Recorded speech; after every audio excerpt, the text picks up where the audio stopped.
He has to be remembered every time. He has to be remembered every day with the adhan. La wallah illa dafnan dafna. By God, I will bury that name. This was his aim.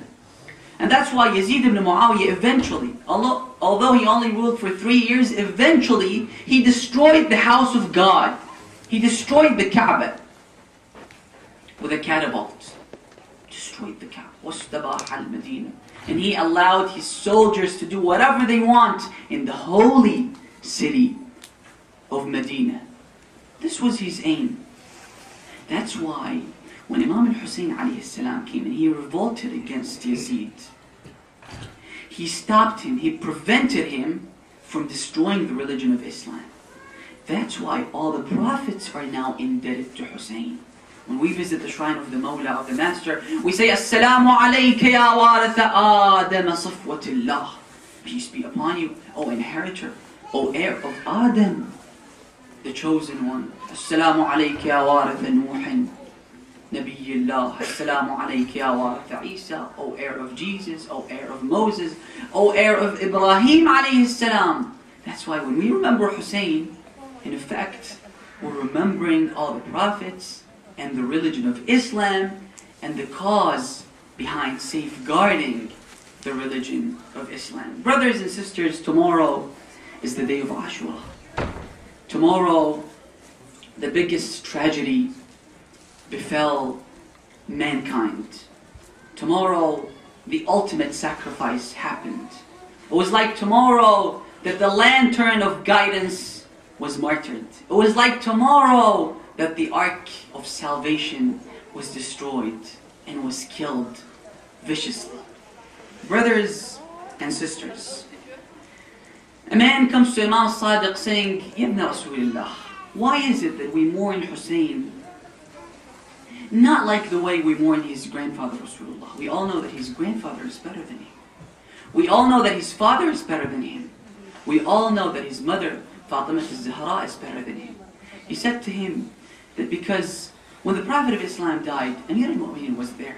He was a member of the cloak, a member of Ashab al-Kisa, the people of the cloak. When Lady Fatima al-Zahra passed away, Imam Ali was there. When Imam Ali passed away, Imam al-Hassan was there.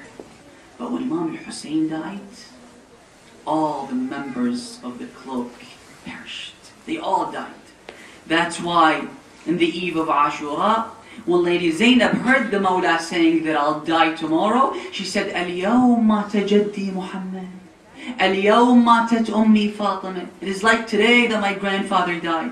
It is like today that my mother Fatima al-Zahra passed away. It is like today that my father Amir al-Mu'mineen passed away.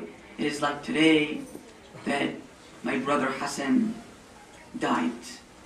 The 10 days is coming to an end. Let's maximize our benefit from these final nights.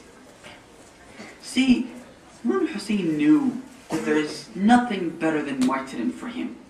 فوق كل ذي بر بر حتى يقتل الرجل في سبيل الله. There's nothing better than martyrdom. Imam Hussein knew that. And Imam Hussein had always hoped to die soon. ما أولهني إلى أسلافي اشتياق يعقوب إلى يوسف.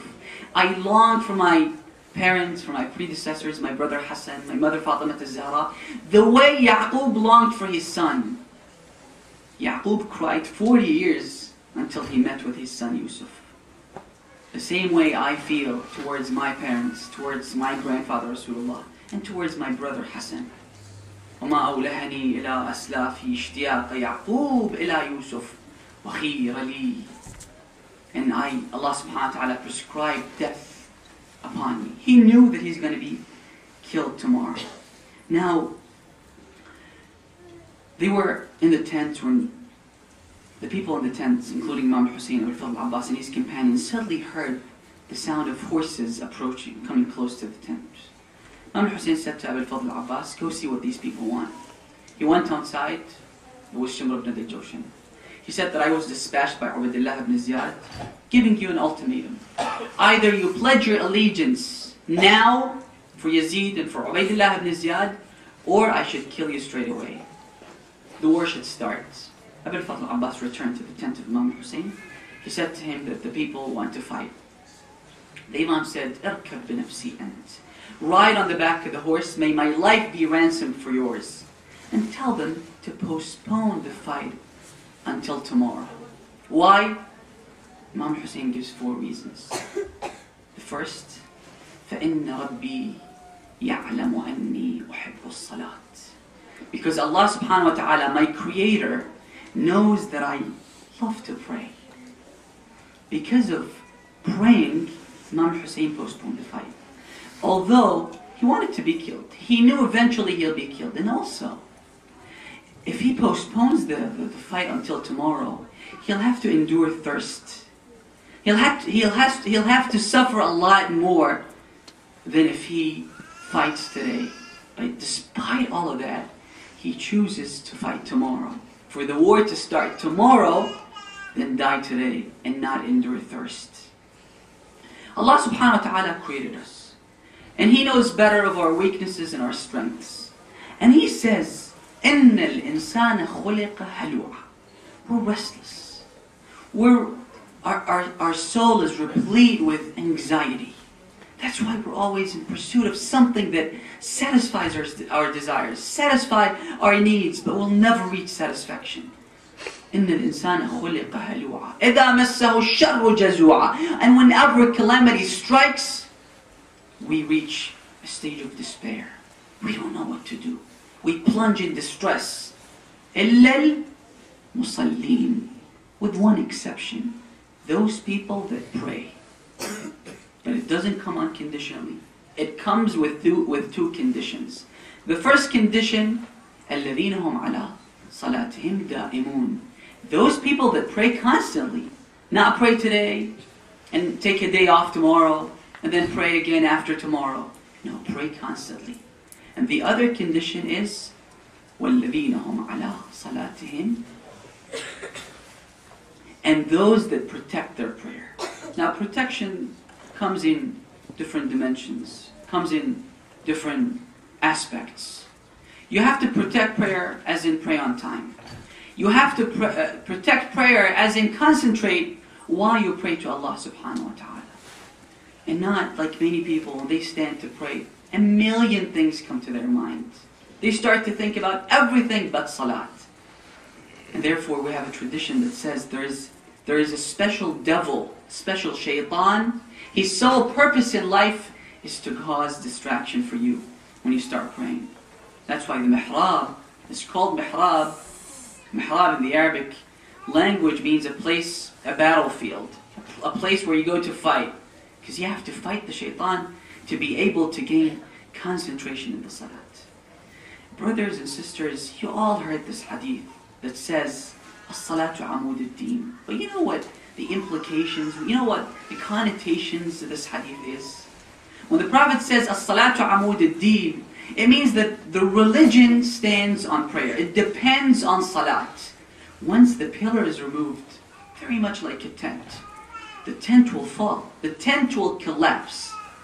That's why if our prayers are prayed on time and we safeguard our prayers and we pray to Allah subhanahu wa ta'ala, our religion will be protected. Our religion will be safeguarded. But if our prayer is not prayed on time, if we don't pray at all, then we have severed the connection with Allah subhanahu wa ta'ala. We have severed the tie with Allah subhanahu wa ta'ala. And therefore, the tradition says that committing adultery, let me rephrase it, that not praying is worse than committing adultery. Why? Tradition says, and narration says, that one day they came to the Prophet, they said to him that there is a young man who doesn't pray. The young man that sins all the time.